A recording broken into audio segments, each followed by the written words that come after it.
वालेकुम, आप देख रहे हैं प्रोग्राम 7 से 8। मैं हूं किरण नाज। बजट आ गया, नए दिलासे, नए वादे आ गए और साथ साथ महंगाई भी आ गई। बजट को लेकर ऐवान का माहौल रोज गर्म हो रहा है। ऑपोजिशन ने ठान लिया है कि बजट किसी सूरत असेंबली से पास नहीं होने देंगे।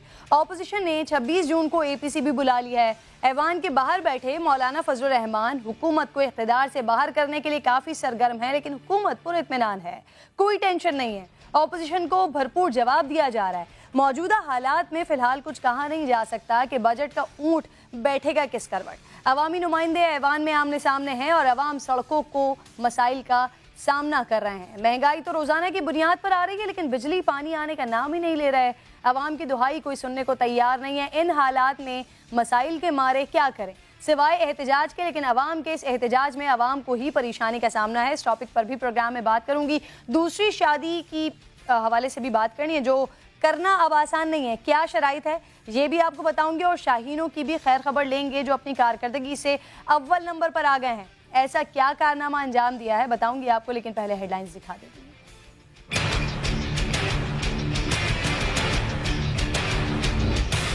अवाम दुश्मन बजट वापस लो, नया पाकिस्तान वापस लो, कायद का पाकिस्तान हमें दो। ये कैसे हो सकता है कि गरीबों की झोंपड़ी हराम और बनी गाला हलाल? ये कैसे हो सकता है कि नून लीग की ऑफशोर कंपनी हो तो वो है हराम, और अगर पीटीआई का, अगर इमरान खान का ऑफशोर कंपनी निकले तो वो है हलाल? कौमी असेंबली में बिलावल भुट्टो का जोशीला खिताब, हुकूमत पर लफ्जी तीर बरसा दिए। बोले नया पाकिस्तान नहीं, कायदे आजम का पाकिस्तान चाहिए। पीटीआई के लिए अलग और दूसरों के लिए अलग कानून है। पीपी चेयरमैन सेलेक्टेड लफ्ज पर पाबंदी के खिलाफ भी बोल पड़े। कहा यह बदतरीन सेंसरशिप है, किसी कठपुतली को नहीं मान सकते, नहीं सेंसरशिप मंजूर है।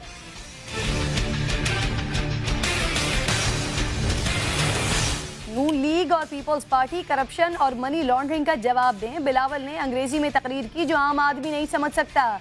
वफाकी वजीर मुराद सईद के जवाबी वार, कहा सिंध में 50% बच्चे ग़िज़ाई क़िल्लत का शिकार हैं, साफ पानी न मिलने से लोग मर रहे हैं, जवाब देगा कौन?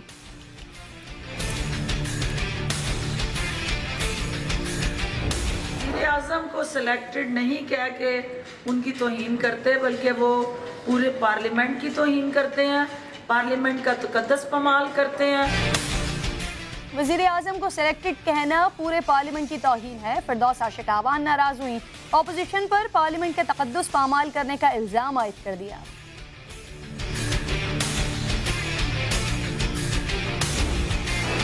बजट अवाम दुश्मन है, मंजूर नहीं होने देंगे। ऑपोजिशन डट गई है। मुश्तरका इजलास में हिकमत अमली तय। बजट में ऑपोजिशन के पेश करदा मुतालबात ज़र को हतमी शक्ल दे दी गई है। अहम बैठक में एपीसी के एजेंडे पर भी मुशावरत की गई।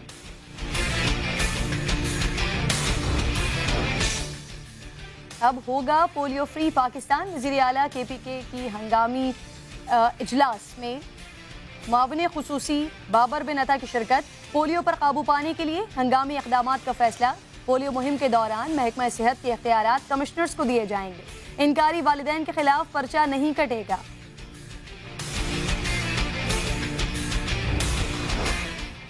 दूसरी शादी के ख्वाहिशमंद हजरात के लिए बुरी खबर। दूसरी शादी करनी है तो मसालिहती काउंसिल की इजाज़त लाजमी लेना होगी। इस्लामाबाद हाई कोर्ट ने फैसला सुना दिया। आज़ाद कश्मीर के रिहायशी की दूसरी शादी के खिलाफ पहली बीवी की दरख्वास्त पर समाअत। दूसरी शादी करने वाले को 1 माह कैद और 5000 रुपए जुर्माने की सजा।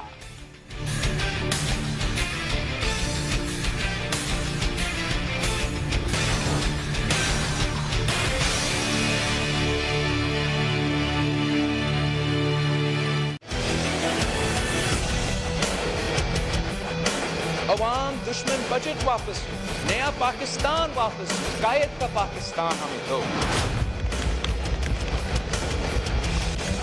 जनाब स्पीकर, रोटी जनाब स्पीकर 11 रुपए से 25 रुपए जनाब स्पीकर।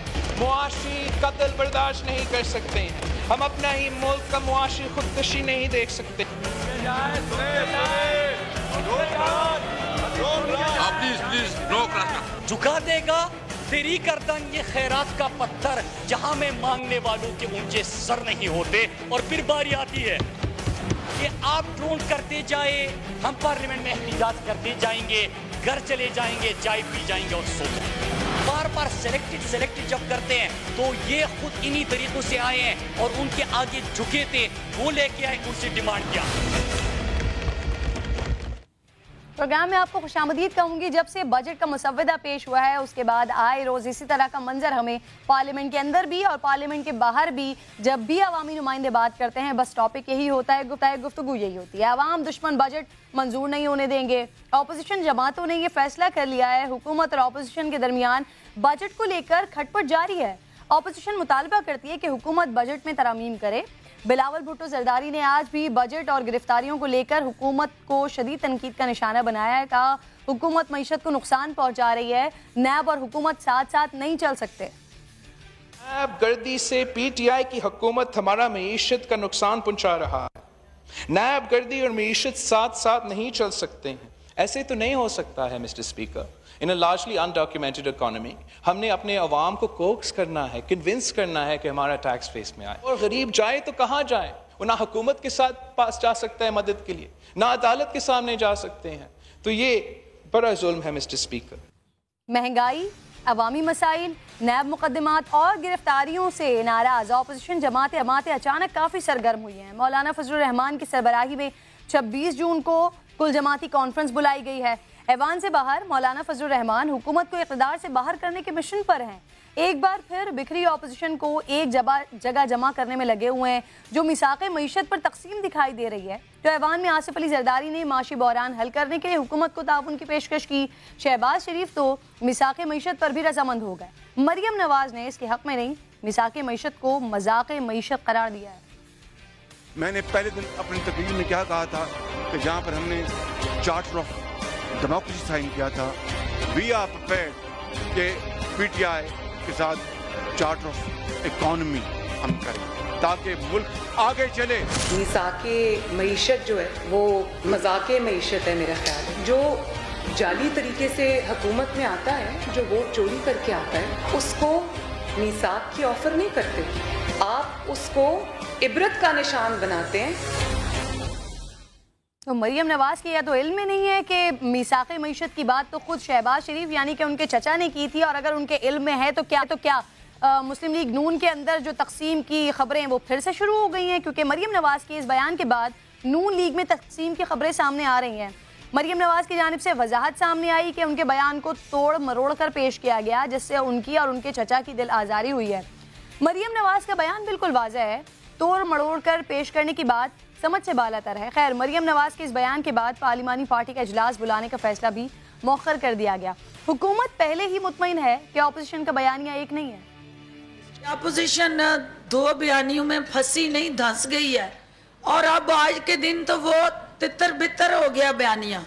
आज मजीद उसमें जो मुख्तलिफ बान की कुनबा और मुक्ति वो जो जुबान उधर चल रही है, तो उससे हम ये हुकूमत को उस वक्त कंसर्न होगा जब वो किसी एक बयानिए पर मुतफिक हो जाए। तो चूँकि अपोजिशन ने अपने आप को जिंदा रखने के लिए कोई ना कोई चूरन तो बेचना है। तो बजट को लेकर तो ऐवान का माहौल काफ़ी गर्म है, एक दूसरे पर खूब लफ्जी वार हो रहे हैं। ऐसे में कौमी असम्बली में लफ्ज सेलेक्टेड के इस्तेमाल पर पाबंदी लग गई है। डेप्यूटी स्पीकर ने रूलिंग जारी किया है, मगर क्या इस पर अमल होगा, ये बड़ा इंपॉर्टेंट सवाल होगा।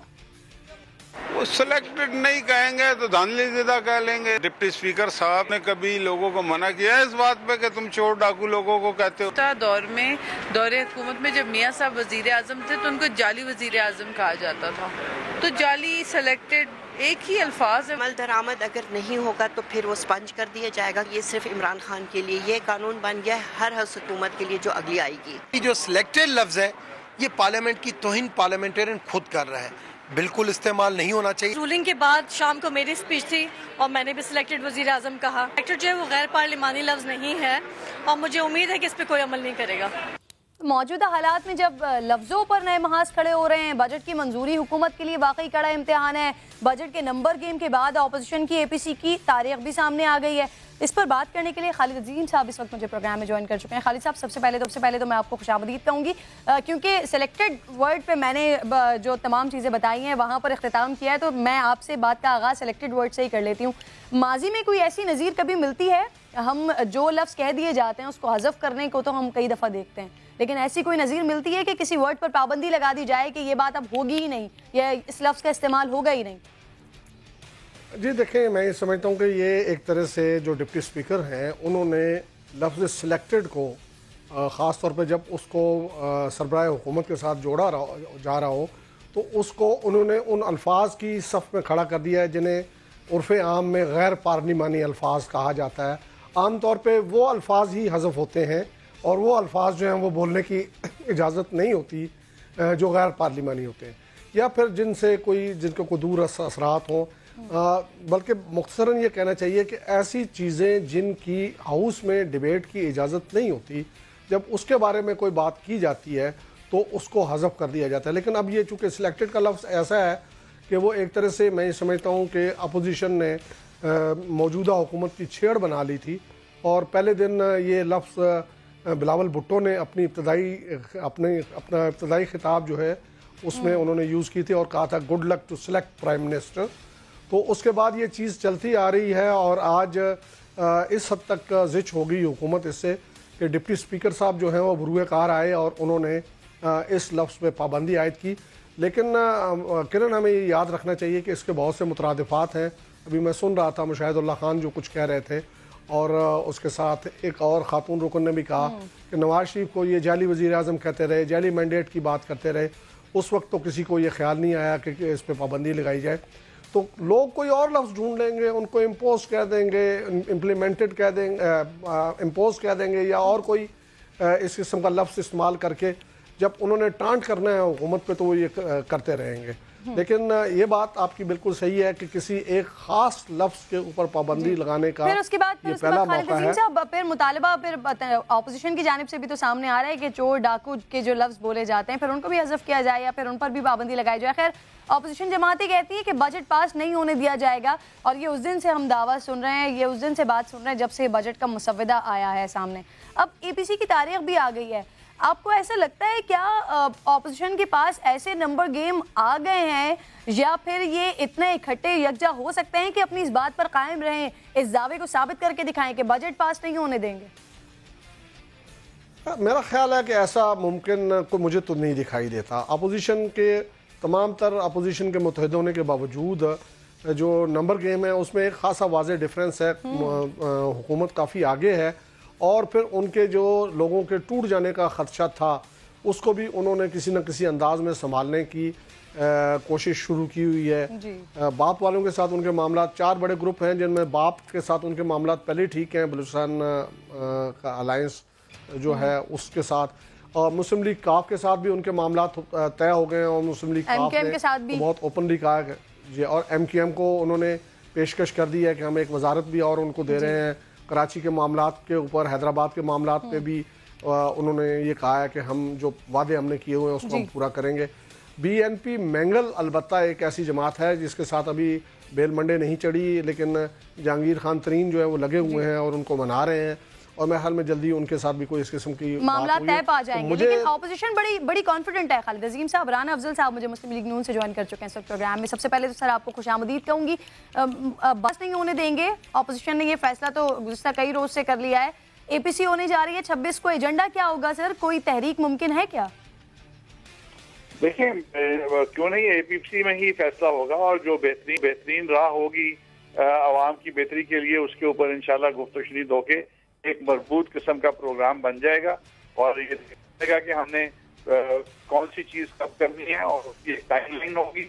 इतनी है कि 26 के बाद 27 को हम सड़कों पर निकल आएंगे, एक प्लानिंग के साथ आएंगे और जो प्लानिंग आवाम की बेहतरी में होगी। अच्छा राना साहब, आप कह रहे हैं कि APC में डिसाइड होगा कि क्या करना है, लेकिन जिस तरह से जिस कॉन्फिडेंस के साथ ऑपोजिशन अब बात कर रही है कि नहीं होने देंगे, तो कोई ना कोई ऐसी चीज तो होगी जो हासिल हो गई होगी जिसके बाद अब ये APC होगी। तो किस चीज पर ये कॉन्फिडेंस है कि आप लोग बजट पास नहीं होने देंगे? देखिए, सियासतदानों का कॉन्फिडेंस उनके नंबर ऑफ वोट्स पे होता है। जब ऑपोजिशन सारी इकट्ठी होगी तो हमारे पास 1.5 गुना ज्यादा वोट्स हैं पिछले इलेक्शन के नतीजे में, और हम ये भी समझते हैं कि PTI अपनी 50% से ज्यादा सपोर्ट बेस जो है वो लूज कर चुकी है। इनको फर्स्ट टाइम वोट मिला था और लोगों की कोई उम्मीदें थी इनसे वाबस्ता, इन्होंने झूठे वादे किए थे और जिनसे ये अब मुकर गए हैं, यू टर्न मार लिया है, तो इनका तो सपोर्ट बेस नहीं है। हमारी स्ट्रेंथ जो है वो अवाम की सपोर्ट है और इंशाल्लाह अवाम के जो मसाइल हैं हम करेंगे। राना अफजल साहब, अगर मैं गलत नहीं कह रही हूँ तो मेरे प्रोग्राम में आपने बताया था कि उनके अपने लोग, पीटीआई के अपने लोग परेशान हैं, 14-15 ऐसे लोग हैं जो राब्ते भी कर रहे हैं, तो क्या उन लोगों से बातचीत हुई है, राब्ते हुए? नहीं, मेरे इल्म में नहीं है कि हमारे लोगों के राब्ते हुए हैं, लेकिन इतना मुझे पता है कि ये लोग हल्कों से भाग गए हैं। हल्कों के वहाँ जो इन्होंने वादे किए थे कि हम लेंगे, वहाँ से बदहाली लेके हैं, बेरोजगारी लेके हैं। जिन लोगों को इन्होंने इलेक्शन के ऊपर उम्मीदें दिलाई थी कि 1 करोड़ नौकरी में से 10,000 नौकरी मेरे हल्के में आएगी, 5,000 नौकरी मेरे हल्के में आएगी, इतने मकान 5 लाख मकान बन रहे हैं, तो 200 मकान मेरे हल्के में आएंगे। अब वो लोग जो है वो मकान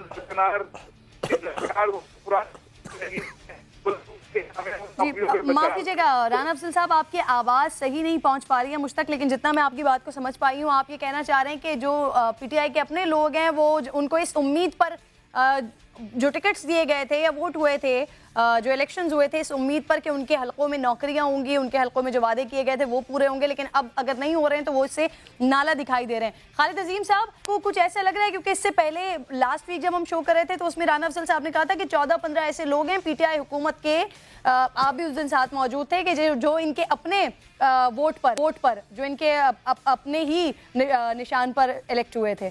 तो अब ये ऐसी बातें कर रहे हैं कि आपको लगता है कि वो जो 14-15 लोग थे उनका दोबारा राब्ता हुआ है, कुछ हो सकता है, कुछ तब्दीली आपको दिखाई दे रही है, तब्दीली सरकार में?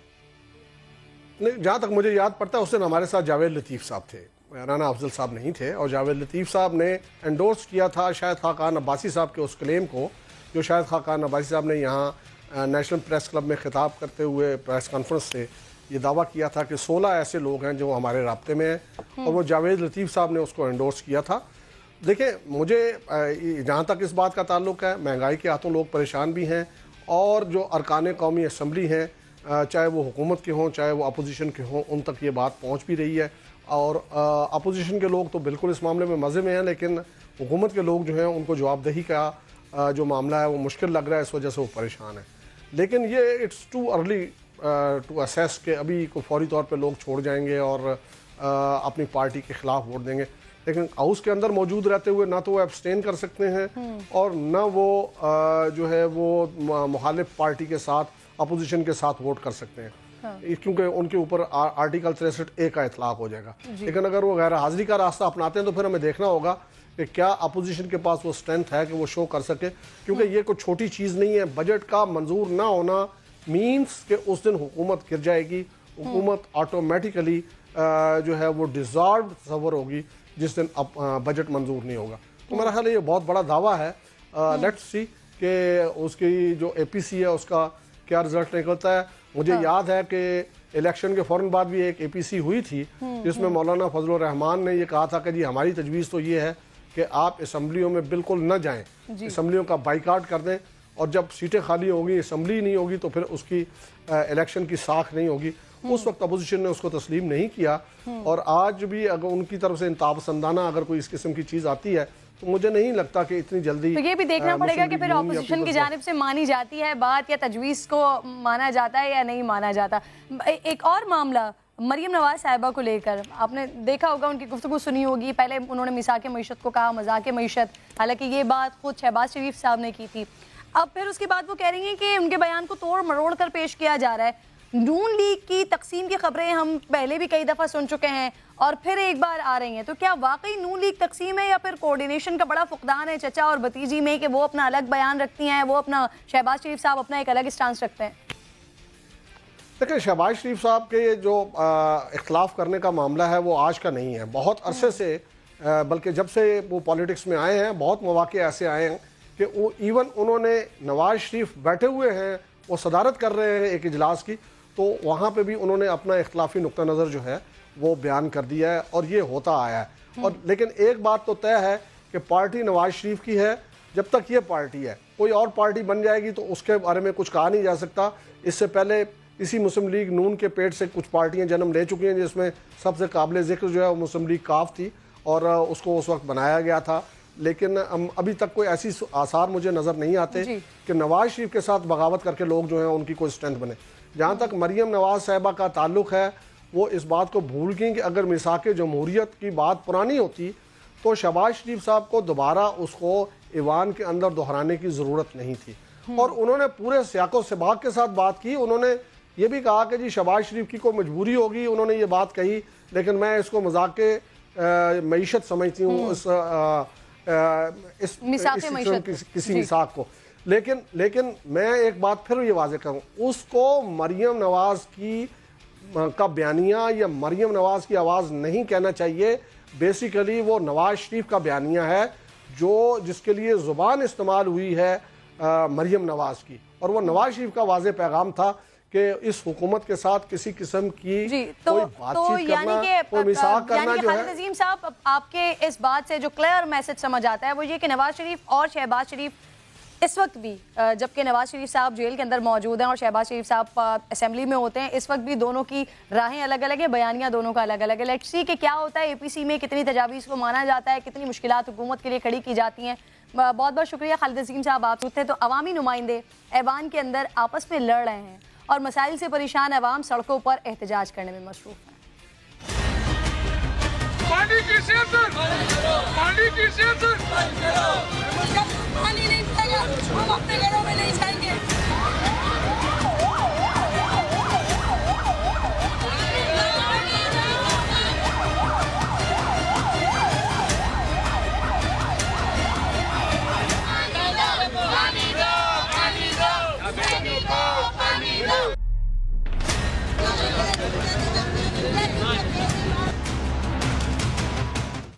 पानी बिजली ना आए या इंसाफ ना मिल पाए, मसाइल हल ना होने के बाइस अवाम के पास एक ही रास्ता रह जाता है और वो होता है एहतजाज का रास्ता। एहतजाज नाराज़ और मुश्तिल अफराद सड़कों पर निकलते हैं और हुकूमत पर आने वाले गुस्से का बदला अवाम किसी और से नहीं बल्कि अवाम से ही ले रहे होते हैं। यानी करे कोई और भरे कोई। सिर्फ अवाम कुछ ऐसा ही आज कराची में माड़ीपुर रोड पर हुआ, जहाँ पानी और बिजली की बंदिश के सताए हुए अफराद ने मुजाहरा किया बड़ी तादाद में।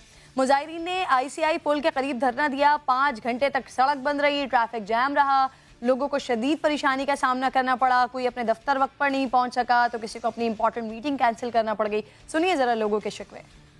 पिछले 1.5 घंटे से हम यहाँ खड़े हैं। मैं ऑफिस नहीं पहुँच सका, बेटी जो है स्कूल नहीं पहुँच सकी और बेटा जो है ना वो ड्राइविंग स्कूल नहीं पहुँच सका।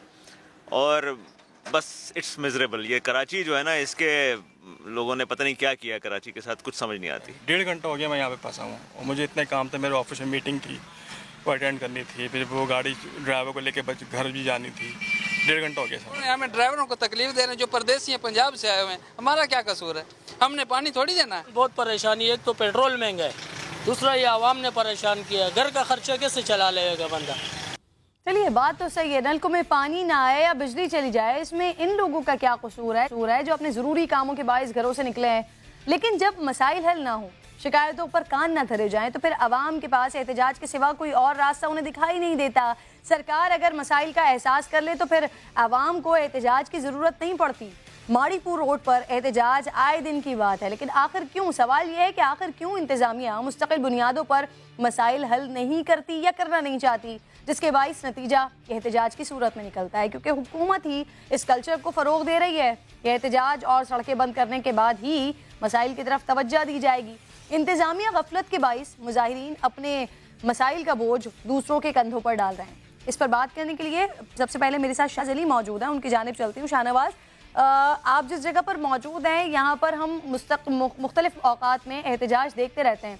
ये बताइएगा इस वक्त एहतजाज का क्या हाल है और कभी एहतजाज से कोई मसला हल हुआ है? लोग ये बताते हैं यहाँ पर। देखिए, मारीपुर रोड ऐसा है जहां पर हर चौथे दिन जो है एहतजाज होता है। यह लियारी के करीब रोड वाक़ है। यहाँ के लियारी के मकीन यहाँ पर वक्तन फवक्तन आते हैं और पानी के लिए, बिजली के लिए यहाँ पर रोड बंद करने के बाद एहतजाज किया जाता है। लेकिन ये एहतजाज का होता क्या है, ये बड़ा ही अफसोसनाक सामने आया है कि ये एहतजाज सिर्फ करने के बाद यहाँ पर इंतजामिया पहुँचती है और लॉलीपॉप देने के बाद शहरियों को मुंतशिर कर दिया जाता है। ये शहरी फिर 5 दिन बाद वापसी सड़कों पर आ जाते हैं। तो आज हम उन्हीं शहरियों के साथ मौजूद हैं जिन्होंने आज सुबह लियारी के करीब के जो मकीन है रोड पर आकर एहतजाज किया था माड़ीपुर पर। तो इनसे जानते हैं कि क्या इनके मसाइल हल हो चुके हैं, इनको जो लॉलीपॉप दिया गया था क्या वो लॉलीपॉप था या इनके पास पानी आ गया। यहाँ के कुछ मकीन मौजूद हैं। कि आपने आज एहतजाज किया, रोड बंद किया, लोग परेशान भी हुए, तो क्या आपका मसला हल हो गया? क्या पानी आ गया आपके यहाँ? नहीं, एक कतरा भी पानी नहीं आया। हम वहीं के वहीं करें, हमारी आवाम वहीं करी है। एक एक कतरे के लिए हमें तरसाया जा रहा है, हमें लॉलीपॉप देख के भगाया गया, मगर हमारा कोई मसला हल नहीं हुआ। हम पागल हैं, हमें सब पागल समझ के रखा हुआ है। पूरा इलाका पानी के एक एक बूंद के लिए तरस रहा है। यूसी तरीके चेयरमैन ने ये सारी गंद की है। अब आज हम लोग पानी के लिए बैठे हैं, इनके घरों में पानी मिला है और हमारा क्या कसूर है? हम औरतें रोडों में और लेडीज है रोडों पे खड़े हुए, मगर हमारे साथ कोई इंसाफ नहीं हुआ। हम वहीं के वहीं कहे, आगे जा रहे हैं, पीछे जा रहे हैं, पानी आएगा, मगर पानी का नाम। आज जब आपका मुज़ाकरात हुए तो क्या तय पाया था? ये कहा था कि 2 बजे की मीटिंग के बाद आप लोगों का मसला बहाल किया जाएगा, मगर कोई मसला हल नहीं होगा। आंटी, कितने दिन से पानी आपके पास नहीं आया? क्या 4 महीने से पानी नहीं है? रमजान को भी हम जा रहे थे, 4 बजे आएगा। शाहनवाज, आप सब पहले इनसे ये पूछिए कि इससे पहले भी जो खातून है, जो इनका गम गुस्सा है, इनको देखकर लगता है कि इससे पहले भी कोई एहतजाज हुए होंगे, जरूर इनमें शिरकत की होगी इन्होंने। इनसे पूछिए पहले कभी एहतजाज किए हैं, उससे मसला हल हुआ है? जो दोबारा ये नौबत आई कि फिर निकले, फिर एहतजाज करें, शायद फिर मसला हल हो। आपसे मैं ये जानना चाह रहा हूँ कि इससे पहले जब आपने मुझे एहतजाज किया, इससे पहले भी कभी आपने एहतजाज में हिस्सा लिया? इससे पहले भी एहतजाज किया है? क्या उससे मसला हल हुआ, फिर दोबारा आप चली गई? जावेद नागौरी के घर के पास भी हमने एहतजाज किया था, वहाँ भी हमने धरने लगाए थे। कुम न्यूज़ में हमारी, उसमें भी हमारी लगी हुई है कि हमने रोड बंद किए, हर किसी के पास जा रहे हैं, मगर हमारी कोई सुनवाई नहीं। जब आपका रोड पर आने से मसला हल नहीं हो रहा, तो आप क्या समझती हैं कि फिर दोबारा रोड पर जाना क्या मसले का हल है? यही करेंगे, पूरा दिन पूरी रात हम लोग पंप पे ही बैठेंगे, या मरेंगे या मारेंगे। जैसा कि आपने सुना, इनका यही कहना है कि या तो मरेंगे या मारेंगे, लेकिन जो है अपना मसले का हल लेकर रहेंगे। आज नहीं हो रहा होता तो फिर अवाम अपने आप को ही तकलीफ पहुंचाते हैं, और ये तकलीफ की ही एक शक्ल है कि खातून कह रही हैं कि अब हम क्या करेंगे, हम यहीं पर ही दिन रात गुजारेंगे, सड़कों पर ही एहतजाज करेंगे। डॉक्टर आरिफ यार अली सीनियर कंसल्टेंट में ज्वाइन कर चुके हैं। डॉक्टर साहब, मैं आपको खुशामदीद कहूंगी। मसाइल को मुसलसल नजरअंदाज किया जाए तो अवाम का गुस्सा सड़कों पर एहतजाज की सूरत में निकलता है, और अफसोस की बात यह कि हदफ भी अवाम ही बनते हैं, यानी कि नुकसान हर सूरत में सिर्फ अवाम का होता है। अस्सलाम वालेकुम, किरण कैसी हैं? वालेकुम, मैं ठीक हूँ। ये जो मैं ये वीडियो देख रहा था, और देखिए एक इंसान जो है उसके अंदर जो है तो उनकी जो इमोशंस हैं वो किसी ना किसी तरीके से बाहर आएंगे अगर वो बॉटल अप है, ठीक है ना। उनकी फीलिंग्स हैं, वो स्ट्रेस में है या गुस्से में है, वो कहीं ना कहीं उस चीज को रजिस्टर करने की कोशिश करेंगे, उसे बाहर लाने का कोई ना कोई चैनल ढूंढेंगे। अब ये अभी जो जिस प्रोसेस पे हम बात कर रहे हैं उसका एक सिंपल से एक सोल्यूशन है कि आप उनको कोई एक अल्टरनेट चैनल दें जहां पर लोग या गवर्नमेंट या जो भी वो इदारा है वो उनकी बात सुन सके। अब जब ये धरने देने आते हैं, देखिए मैं नहीं मान सकता कि कोई भी इंसान जानबूझ के किसी और इंसान को तकलीफ पहुंचा सकता है, ठीक है। तो ये जब ये रस्तों पे आते हैं कि उन्हें पता है कि ये तकरीबन एक वाहिद रीजन है जहां पर वो ये चीज रजिस्टर करवा सकते हैं किसी के सामने कि जनाब मेरे साथ ये मसला है। ये इस पूरे प्रोसेस के अंदर एक और चीज और आती है, दैट इज सिविक सेंस।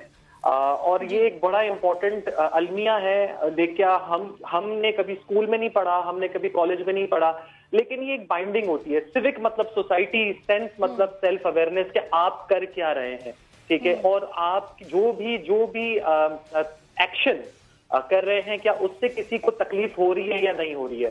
तो हम अगर धरने में फंस जाते हैं तो हम ये कहते हैं जनाब देखें ये पाकिस्तान का इस तरह से ही होना है और ये इसी तरह से चलेगा। लेकिन जब हमें कोई तकलीफ पेश आती है हमारे पास भी यही कोई ऑप्शन होते हैं, इज़न्ट इट? डॉक्टर साहब मुझे बताइए, अभी पिछले दिनों एक वीडियो सामने आई थी, बहुत बड़ा एहतजाज हो रहा था, एम्बुलेंस को गुजरना था, बीच में से लोगों ने रास्ता दिया। सिविक सेंस हम इसे कहते हैं। अगर हुकूमत नहीं कर रही कुछ, अगर इंतजामिया कुछ नहीं कर रही, तो अवाम खुद जो कर रहे हैं, अगर वो खुद अपने मुल्क के लिए, अपने माशरे के लिए, अपने शहर के लिए कुछ अच्छा करना चाहते हैं तो उसे हम सिविक सेंस कहते हैं। लेकिन वहाँ पर उस शहर के मकीनों के लिए आप क्या कहेंगे जिन्हें रोटी नहीं मिल रही, जिन्हें पानी नहीं मिल रहा, जिन्हें बिजली नहीं मिल रही, जिन्हें सड़कें साफ नहीं मिल रही, जिन्हें गैस नहीं मिल रही है, अब जिनको माशी मामला आते हैं, उनसे क्या हम ये सवाल करने के हकदार हैं कि ठीक है जी सारी चीज़ें साइड में रखिए, आप बताइए आप में सिविक सेंस कितना है? अब ये बड़ा अच्छा सवाल है और इसका जवाब ये है कि अब क्या ये सारी चीजें करने से उनको उनका हक मिल जाता है? तो हमें यहाँ पर ये कॉन्सेप्ट को इंट्रोड्यूस कराने की जरूरत है कि हमदर्दी ठीक है, एम्पैथी। तो हम अगर उनके पास लाइट नहीं आ रही है, उनके पास बिजली नहीं आ रही, तो ये जरूरी नहीं है सिर्फ उस जगह का मसला हो, और भी किसी जगह का मसला हो सकता है। तो ये ट्रैफिक में इतने सारे घंटे से जो लोग खड़े हुए थे, हो सकता है उनके घर पे कोई इमरजेंसी है, ठीक है। अब वो इमरजेंसी जो है, या एम्बुलेंस फंस गई है और यहाँ पे धरने में लोग जगह नहीं दे रहे उन्हें, तो अगेन इट्स अबाउट रिस्पॉन्सिबिलिटी, जिम्मेदारी, हमदर्दी सामने वाले के लिए। तो अगर ये धरने से इनका मसला हल नहीं हो रहा, ठीक है, तो एटलीस्ट हम हुकूकुल इबाद के कॉन्सेप्ट को तो फॉलो कर सकते हैं, राइट? जी बिल्कुल, आप सही कह रहे हैं। और इसके अलावा मसाइल हल करने के हवाले से बार बार जो हुकूमत की जानिब से, जो इंतजामिया की जानिब से यकीन दहानी करवाई जाती है, और फिर एक वक्त हम देखते हैं कि 10 दिन 15 दिन गुजर जाने के बाद फिर अवाम वही सड़कों पर आ जाते हैं और एहतजाज करने लगते हैं। तो ये भी एक बहुत बड़ा नुक्ता है नेगेटिविटी को क्रिएट करने में भी और नेगेटिविटी को पैदा करने में भी। बहुत बहुत शुक्रिया डॉक्टर आरिफ कि आप साथ मौजूद थे। प्रोग्राम में ब्रेक का वक्त हो गया, ब्रेक के बाद वापस आएंगे तो पोलियो मुहिम के हवाले से बात करेंगे। कुछ रोज़ पहले ये बात हमने सुनी थी, ये बात सामने आई थी कि जो पेरेंट्स अपने बच्चों को पोलियो के खतरे नहीं पिलाएंगे, उन पर किसी किस्म का पर्चा नहीं होगा, बल्कि कोशिश की जाएगी कि उनको किसी न किसी तरह से राज़ी किया जाए। लेकिन अब ये पता चला है कि उन पर पर्चा होगा, तो ये नौबत क्यों पेश आई है, उस पर बात करेंगे ब्रेक के बाद।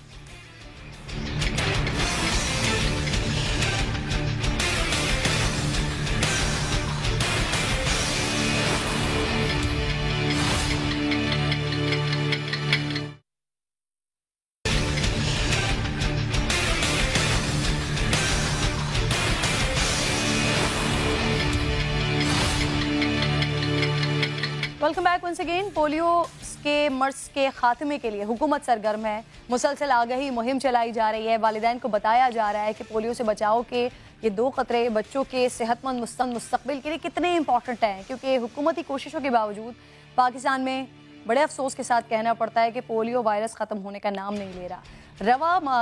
रवा साल हमने देखा पोलियो के कई केसेस, इनकी तादाद 23 हो गई। सिर्फ बनू में पोलियो के 8 केसेस सामने आए, लेकिन हुकूमत ने, पोलियो वर्कर्स ने हिम्मत नहीं हारी, दहशतगर्द हमलों के बावजूद मुहिम जारी रखी। सख्त मौसम हमने देखे, मुश्किलात हमने देखी, लेकिन पोलियो वर्कर्स के कदम नहीं रुके।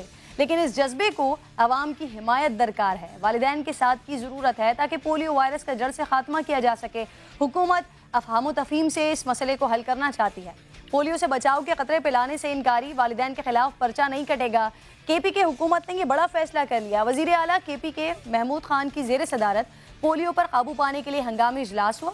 इजलास में फैसला किया गया कि पोलियो पर काबू पाने के लिए हंगामी इक़दामात के साथ साथ पोलियो मुहिम के दौरान महकमा सेहत के इख्तियारात कमिश्नर्स को दिए जाएंगे।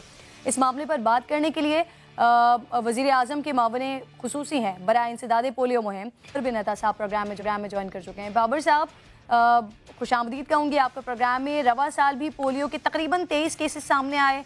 पोलियो के खात्मे के लिए हुकूमत कितनी पुरुम्मीद है? जी बहुत शुक्रिया आपका। इंशाल्लाह जी आपको बहुत जल्द खुशखबरियां सुनाएंगे।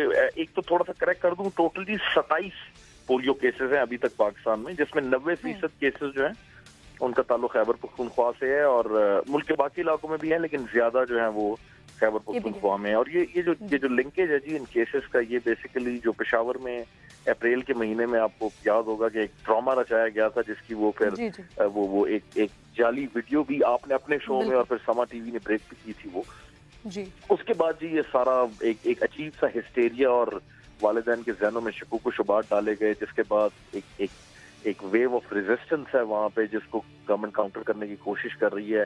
लेकिन कोअर्जन और फोर्स और FIR और बंदूकें और इससे ये नहीं होगा जी। ये एक्चुअली उसकी एक रीजन भी है। आज जब मैं चीफ मिनिस्टर के पास पेशावर में आया हुआ हूँ और मैंने इनको एडवाइस किया कि ये करना है, तो उसके पीछे हमारा अपना नॉलेज है। जो अभी जब मैं आपसे बात कर रहा हूँ तो आज ही जनूबी इजला खैबर पख्तूनख्वा के वहाँ पे पोलियो मुहिम का इख्तिताम हुआ है, और पहली दफा हमने वहाँ पे फोर्स और FIR और कोअर्जन यूज नहीं की। और जबरदस्त ये रिफ्यूजल्स बड़े हैं, लेकिन रेजिस्टेंस और हॉस्टिलिटी और बदतमीजी और वो चीज अल्हम्दुलिल्लाह कहीं से भी रिकॉर्ड नहीं हुई। तो ये इंडिकेट करता है कि आप जोर जबरदस्ती वालिदैन को ये कभी नहीं कह सकते। बाबर साहब, आप कह रहे हैं रिफ्यूजल्स बड़े हैं? हाँ, रिफ्यूजल तो बढ़ने हैं ना जी, क्योंकि आपके खिलाफ जब इतनी एक मैसिव कैंपेन चल रही है। और एक बाय द वे एक आपको एक और बताऊं कि पाकिस्तान को आप जो है ना ग्लोबल कॉन्टेक्स्ट से बाहर नहीं रख सकते, क्योंकि इस वक्त जो दुनिया का सबसे आर्ग्यूएबली तालीम याफ्ता और एडवांस्ड और सबसे बेहतरीन शहर है हर लिहाज से, उसका नाम है न्यूयॉर्क। न्यूयॉर्क जो है इस वक्त इसी जाली प्रोपेगेंडे की जद में आया हुआ है। और जब मैं आपसे बात कर रहा हूँ तो 1030 मीजल्स के केसेस जो है वहां पे सामने आ गए। और हम तो जी देखें बहुत बेहतर है, आप जैसे नामी गिरामी टीवी चैनल्स हमारे साथ खड़े हैं, वहां पे तो इनके जो स्टार्स हैं लोकल वो खिलाफ हो गए हैं वैक्सीनेशन के। ये तो एक दुनिया में एक वेव चल रही है कि ये वैक्सीनेशन जो है ये अच्छी चीज नहीं है, और हम भी उसकी जद में है, लेकिन हम बहुत बेहतर हैं और इंशाल्लाह हमें पूरी उम्मीद है कि जी हम इसको बेहतर कर लेंगे। रिफ्यूजल्स का बढ़ना जो है वो इसलिए है क्योंकि जब आप FIR हटा दिए हैं, आपने जोर जबरदस्ती ना करने का फैसला किया है, तो आप पेरेंट्स को अलाउ कर रहे हैं कि वो रिफ्यूज करें, और हम चाहते हैं कि उनको करने दे रिफ्यूज, और हम उनको कन्विंस करेंगे, उनको एजुकेट करेंगे। एग्जैक्टली मैं इसी सवाल पर आना चाह रही थी, इसी सवाल पे आना चाह रही थी बाबर बिन अता साहब कि जब आपने एक पहले कोशिश की गई कि किसी तरह से अगर वो अफाम तफहीम से नहीं मान रहे हैं, अगर उनको कन्विंस करने की कोशिश की जा रही है, नहीं मान रहे, तो फिर एक डर का एलिमेंट रखा गया, पर्चे की बात की गई। अब जब इसे हटा दिया गया फिर क्या हिकमत अमली होगी, किस तरह से कन्विंस किया जाएगा इन वालिदैन को, क्योंकि एक अरसे से हो रही है ये पोलियो मुहिम। देखिए मैं आपको बताता हूँ, मिसट्रस्ट जो है ना ये एक इंग्लिश की सेइंग है, मैं ये मुझे उर्दू का है लेकिन बताना चाह रहा हूँ मैं आपको कि strategy Yeats culture eat strategy for lunch. अब एक्चुअली कल्चर को आप नहीं बीट कर सकते। अगर कल्चर में लोगों के जहनों में एक सोशल मीडिया के गलत इस्तेमाल से और एक प्रोपेगेंडे से एक चीज डाल दी गई है कि ये आपके बच्चे के लिए, जो कि जाली झूठ पे मबनी है लेकिन डाल दी गई है, तो आप अगर उन पे, आपने कहा ना डर का एलिमेंट, लोगों ने ऑलरेडी तरीके निकाल लिए हैं ना। लोग मतलब जब भी उनको पता होता है, क्योंकि पोलियो टीम उसी इलाके में होती है, जैसी पोलियो कैंपेन शुरू होती है, अवेयरनेस है, 3 से 4 लाख ह्यूमन बींग्स रोड पे होते हैं, वो बच्चे को लेके निकल जाते हैं पोलियो टीम के वक्त पे, तो आप क्या करें, तो वो the parents will always find a way, वो तरीका निकाल लेंगे अपने बच्चे को छुपाने का। ये हम चाहते नहीं है कि इस तरह की ये छुपन छुपाई की गेम ना हो यहाँ पे, और हम प्यार मोहब्बत उनको समझा के, उनको अवेयर करके, उनको बता के कितनी इंपॉर्टेंट है दवाई उनके लिए, और हम उनको वैक्सीनेट कर सकें। क्योंकि पेरेंट्स अगर आप ये करेंगे तो वो कोई और तरीका निकाल लेंगे ना। अब कतरे ना पिलाने पे अगर आप पर्चा काटते हैं, तो क्या अब आप इस पे तो नहीं पर्चा काट सकते ना कि बच्चे को आप पार्क में क्यों लेके गए थे, पोलियो टीम आई थी। तो ये लोग फिर इस तरह ये इस छुपन छुपाई के घिनौने खेल में घुसना नहीं चाहते जी। ठीक है बाबर साहब, आप कह रहे हैं कि हम कोशिश करेंगे कि उनको कन्विंस किया जा सके। एक तो उसके लिए क्या सोच रहे हैं ये भी मुझे बता दीजिएगा, और ये भी कहें कि हुकूमती कोशिशों से जी आ गई मुहिम से, और पोलियो वर्कर्स की जो हम मेहनत देख रहे हैं किसी से ढकी छुपी नहीं है कि सख्त मौसम में भी, मुश्किल हालात में भी पोलियो वर्कर्स जाफशानी के साथ काम कर रहे हैं, बेहतरी कितनी आई है? अप्रैल के बाद जी बेहतरी जो है वो थोड़ी सी, मतलब गलत होगा कहना कि बेहतरी कोई बहुत ज्यादा ये इतनी अभी नहीं आई है, लेकिन देखें एक बात है कि पोलियो वर्कर्स को भी, उन पे भी काम करने की जरूरत है, क्योंकि पोलियो वर्कर्स भी रेजिस्टेंस के सामने कम्युनिटी है ना कि उसी के हिस्से हैं। अब वहाँ के लोग अगर आपको कहेंगे जी आप अमेरिका के एजेंट है और इस तरह की नेगेटिव बातें करें एज अ पोलियो वर्कर, तो आपको भी फिर थोड़ा सा, तो पोलियो वर्कर को इसके 2 हिस्से हैं। पोलियो वर्कर को बजाते खुद एक प्राउड आइडेंटिटी देना, वो फख्र से कहे कि मैं पोलियो वर्कर हूँ।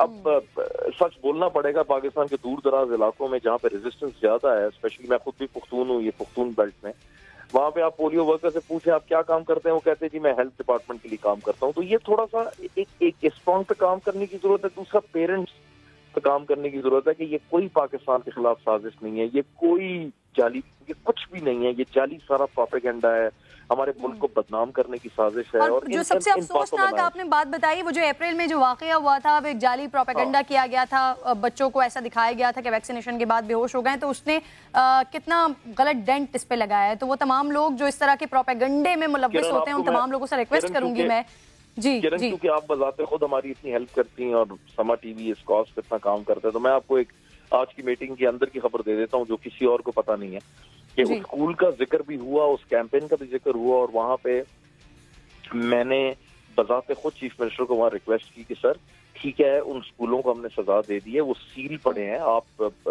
चीफ एग्जेक्टिव है यहाँ के, आपका हुक्म जो है उस तरह आंखों पे, उनको सजा भी मिल गई है, सब हो गया है, वो स्कूलों पे ताले लगे हुए हैं, गवर्नमेंट ने बंद कर दिया, पेरेंट्स को कह दिया कि बच्चों को दूसरी जगह पे दाखिले दिलवा दें, लेकिन ये भी अ टाइप ऑफ कोअर्जन है। रियल विन तो होगी कि उन स्कूलों को मीडिया की मदद से, चीफ मिनिस्टर की उससे हम उनसे बैठें, बात करें, उनको वार्निंग दें, उनको कन्विंस करें, और वो आपको यानी चीफ मिनिस्टर को और मुझे बजाते खुद वहां पे इनवाइट करें, और हम अगली मुहिम का जो पेशावर में इफ्तिताह है इंशाल्लाह अगस्त के महीने में, वो उसी स्कूल से करें जहां से ये जाली प्रोपेगेंडे की आग में जन्म लिया था। बहुत अच्छा इकदाम होगा, और वो जो जिस डंड की बात कर रहे हैं आप, हो सकता है कि इस इकदाम के बाद फिर बेहतरी आए कि जहां से प्रोपेगेंडे का आगाज हुआ था फिर वहीं से मुहिम का आगाज हो रहा हो। बहुत बहुत शुक्रिया बाबर बिन अता साहब, आप प्रोग्राम में साथ मौजूद थे। अगले टॉपिक की जानिब बढ़ूंगी। हमारा दीन हमें हुकूकुल इबाद अदा करने का दर्ज देता है। इस्लाम में जिंदगी गुजारने के उसूल वाजे किए गए, जिनके मुताबिक मर्द हजरात को एक से ज्यादा शादियों का हक दिया गया है, मगर उसे बीवियों के दरमियान अदलो इंसाफ से मशरूत किया गया है।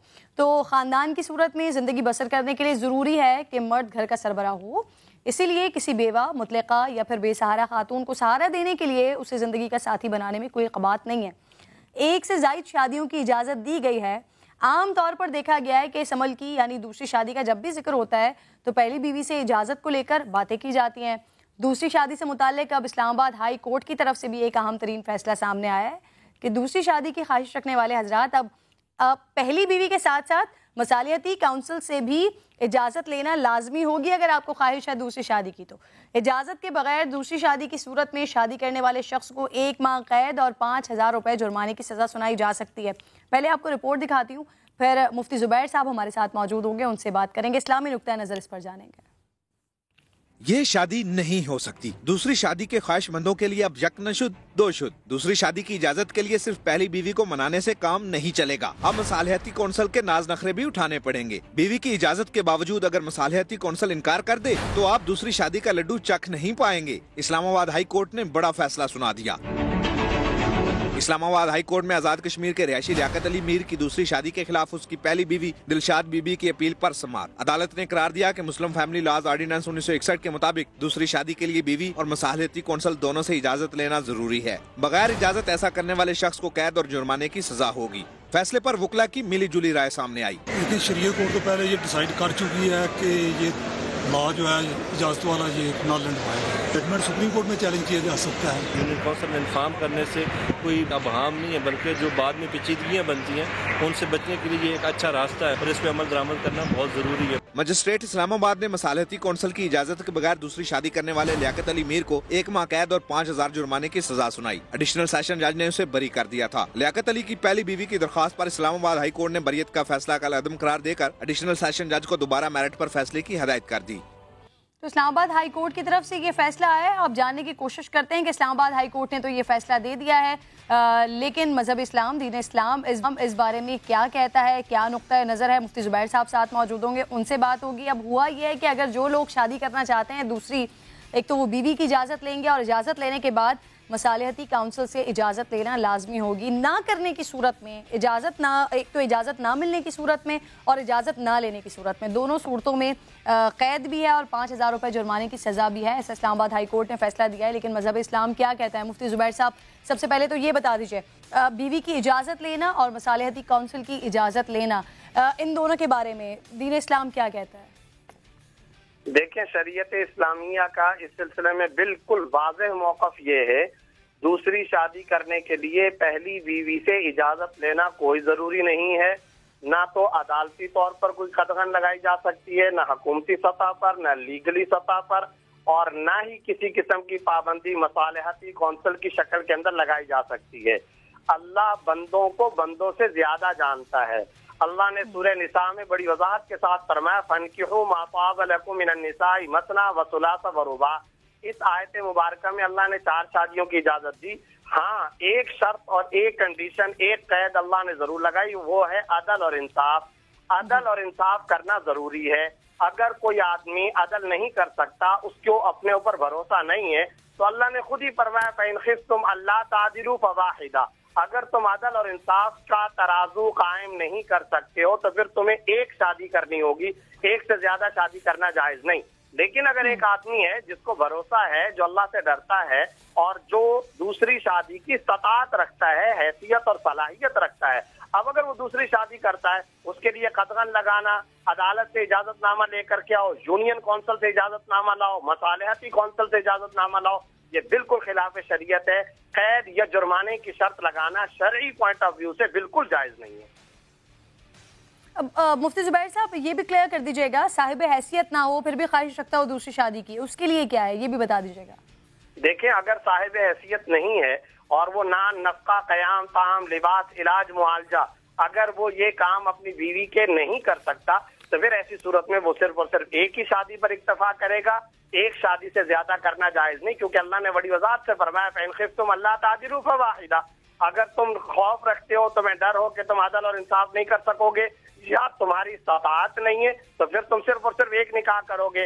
इस सिलसिले में कुरान करीम और अहादीस तजरिबा में बड़ी वजाहत के साथ सख्त तरीन वईदें आई हैं, सख्त गुनाह बयान किया गया है कि एक आदमी सलाहियत और इस्तात तो रखता नहीं है और वो दूसरी शादी कर लेता है और बीवी को बीच के अंदर लटका के रखता है, ना नान नफ्के का इंतजाम, ना खाने पीने, इलाज, मुआवजा, लिबास, कयाम, ताम का इंतजाम करता है। ऐसी सूरत में अगर वो फिर भी निकाह कर लेता है, अदल नहीं करता, तो शदीद गुनाह है, नाजायज है। लेकिन बात हो रही है उसकी जो इस्तात और हैसियत रखता है, उसको दूसरी शादी करने के लिए ना, आपने बहुत बड़ा क्लियर करके सब कुछ बताया है कि इस्लाम में, दीन इस्लाम में बीवी से इजाजत लेना ही जरूरी नहीं है। तो फिर ये कहिएगा कि दूसरी शादी की इजाजत ना लेने पर 1 माह कैद, 5,000 रुपए जुर्माना, इसकी ये सजा तजवीज की गई है, फिर इसकी क्या हैसियत रह जाती है अगर दीन इस्लाम में इस तरह की कोई बात है ही नहीं तो?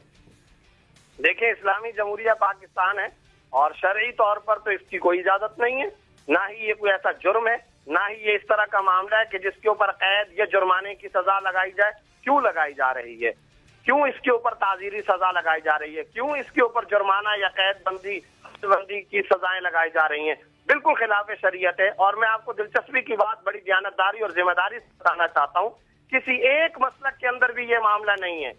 अगर किसी भी मसलक में होता तो चलो हम कहते शायद हुकूमत ने फलां मसलक वालों के मुताबिक फैसला कर लिया है। ये किसी भी मसलक के अंदर नहीं है, बिल्कुल खिलाफ इस्लाम, खिलाफ शरीयत सजा और कैद बनाई गई है। ठीक है मुफ्ती जुबैर साहब, बहुत बहुत शुक्रिया, अपने साथ मौजूद थे। और इस हवाले से जो आज इंपॉर्टेंट फैसला है इस्लामाबाद हाई कोर्ट की जानिब से आया है, बगैर इजाज़त, मसालियती काउंसिल की इजाज़त के बगैर अगर कोई शादी करता है तो फिर उसके लिए सज़ा है, और अगर मसालियती काउंसिल इनकार कर देता है तो उस पर भी सज़ा है, अगर इनकार करने के बाद भी आपने शादी कर ली। एक और बड़ा मसला, पाकिस्तान क्रिकेट टीम, अल्लाह का शुक्र कल हम अच्छी परफॉर्मेंस से, अच्छी बैटिंग से जीत तो गए हैं, लेकिन एक बड़ा मसला फील्डिंग का वो बहुत ज़्यादा आ रहा है। क्या आने वाले मैचेस में, परसों और फिर उसके बाद 28 को जो मैचेस होने वाले हैं, क्या उसमें फील्डिंग का मसला हल होगा या नहीं होगा? लेकिन उससे पहले एक रिकॉर्ड भी तो बना है, उस पर बात कर लेते हैं। कैचेस विन द मैचेस, और गुज़िश्ता रोज़ का पाकिस्तान का मैच जिन जिन लोगों ने देखा होगा उन लोगों ने ये भी देखा होगा कि बहुत सारे वक्त पर जो टर्निंग पॉइंट हो सकता था वहाँ कैच मिस किए गए। वर्ल्ड कप में वेस्ट इंडीज़ और न्यूजीलैंड के दरमियान भी जारी, जब सनसनीखेज मैच का पासा भी एक कैच ने पलट दिया और बाजी वेस्ट इंडीज़ हार गया। ये मंजर भी याद कीजिए ज़रा। तो पाकिस्तान के कैप्टन जब भी बात करते हैं या फिर सीनियर प्लेयर्स बात करते हैं, वो बार बार ये कहते हैं कि हमें फील्डिंग पर काम करने की ज़रूरत है, लेकिन अब पाकिस्तानी टीम को ये बात समझाए कौन? फील्डिंग के मामले पर किसी सूरत, वो चाहे मशवरे दिए जाएं, चाहे परफॉर्मेंस के ऊपर तनकीद की जाए, फिर भी फील्डिंग के मामले पर लाइन पर आकर नहीं दे रहे हैं। कैच छोड़ने में शाहीन माहिर हो गए हैं। मैदान में तो कौमी क्रिकेट टीम आलमी सतह पर अपना लोहा मनवा रही है। ICC क्रिकेट वर्ल्ड कप में शाहीन नाकिस फील्डिंग में भी सारी टीमों से आगे हैं। अब तक सबसे ज़्यादा यानी 14 कैचेस ड्रॉप कर चुके हैं। सबसे ज़्यादा 6 कैच जनूबी अफ्रीका के खिलाफ मैच में ड्रॉप हुए हैं। पहले इस पर रिपोर्ट देखिए, फिर मजीद बात करती हूँ आगे। स्पोर्ट्स जर्नलिस्ट शुएब जट मुझे प्रोग्राम में ज्वाइन कर चुके हैं। शुएब, अब शाहीन सबसे ज़्यादा 14 कैचेस ड्रॉप करके अव्वल नंबर पर आ गए हैं। खराब फील्डिंग की खामी दूर क्यों नहीं होके दे रही है? बहुत सारे कैचेस कल ऐसे भी थे कि अगर डाइव मार के पकड़ा जा सकता था, लेकिन क्या सोचते हैं हमारे प्लेयर्स के अगले मैच के लिए अनफिट ना हो जाए, इस वजह से वो कैचेस नहीं पकड़ पाते हैं? किरण, आपने जब ये बात की कि कैचेस छोड़ के नंबर 1 हो गया, तो ये नंबर 1 का टैग जो है ना, शायद इस लालच ने उनको जो है ना ये करने पे मजबूर किया हुआ है कि चलो किसी बहाने तो नंबर 1 हो जाएंगे। और ये कैचेस डाइव तो दूर की बात, सीधे जो हाथों के डॉली कैचेस जिनको कहा जाता है वो भी आप नहीं पकड़े। आमिर ने कल जो कैच पकड़ना था वो आप देख लें। वहाब रियाज को जो मोहम्मद हफीज की गेंद पे डिकॉक का वहाब रियाज के पास कैच आया वो देख लें आप। बहुत आसान कैचेस भी छोड़ रहे हैं। 14 कैचेस छोड़े हैं। पाकिस्तान को टोटल 26 कैचेस तो आए हैं पूरे टूर्नामेंट। कैचेस पाकिस्तानी बॉलर्स की गेंदों पे निकले हैं, जिनमें से 12 थामे गए, 14 जो है वो छोड़ दिए गए, और ये सबसे ज्यादा कैचेस हैं। अब आपने जो फील्डिंग कोच रखा हुआ है, बारी सरकारी मुआवजे पे उसको लेकर आए हैं और उसके नताइज जो है वो आप देखेंगे क्या है। पाकिस्तान क्रिकेट बोर्ड समझ नहीं आ रही कि क्या कर रहा है, डोमेस्टिक कोचेस को जो है वो मुझे तो ऐसा लग रहा था कि फील्डिंग कोच सिर्फ बैठकर लिख रहे थे कि कौन कैसे किस तरह से कैच ड्रॉप कर रहा है, क्योंकि हमें वो हिकमत अमली या वो कोचिंग दिखाई तो नहीं देती फील्डिंग में। देखते हैं आगे। अब पाकिस्तान टीम अल्लाह अल्लाह करके बैटिंग में तो आ गई है, आना जाना लगा रहता था। कल बैटिंग में प्लेयर्स हमारे क्रीज पर खड़े हुए दिखाई तो दिया, अल्लाह करे नेक्स्ट मैच में फील्डिंग भी अच्छी करते हुए दिखाई दें। कल आपसे फिर मुलाकात है। आपका शुक्रिया, आप साथ मौजूद थे। अल्लाह ने के बाद।